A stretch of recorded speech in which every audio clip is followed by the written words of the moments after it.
আসসালামু আলাইকুম বন্ধুরা, আশা করি সবাই ভালো আছেন। আজকে আমি আপনাদের সাথে খুবই গুরুত্বপূর্ণ একটা বিষয় শেয়ার করব। কোয়েল পাখি, মুরগি আর হাঁসকে অ্যালোভেরা বা ঘৃতকুমারীর পানি খাওয়ালে কি উপকার হয় আর কতটুকু খাওয়ানো উচিত। ভিডিওটা শেষ পর্যন্ত দেখবেন, অনেক কাজে লাগবে ইনশাআল্লাহ। প্রথমে বলি কোয়েল পাখির কথা। কোয়েল পাখি খুব সেনসিটিভ হয়, তাই যে কোনো কিছু খাওয়ানোর আগে আমাদের সাবধান হতে হবে। অ্যালোভেরা অল্প পরিমাণে দিলে হজম ভালো হয়, রোগ প্রতিরোধ ক্ষমতা কিছুটা বাড়ে, গরমে শরীর ঠান্ডা রাখতে সাহায্য করে। কিন্তু বেশি দিলে পাতলা পায়খানা হতে পারে, পাখি দুর্বল হয়ে যেতে পারে।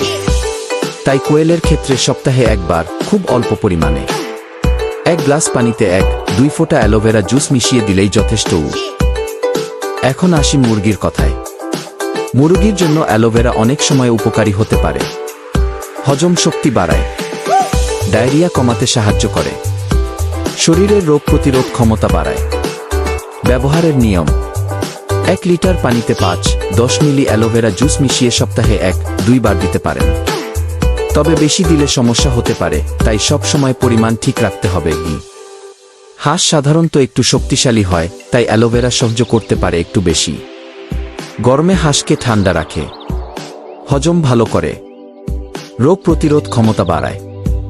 ব্যবহার: 1 লিটার পানিতে 10 মিলি পর্যন্ত অ্যালোভেরা জুস দিতে পারেন, সপ্তাহে 1-2 বার।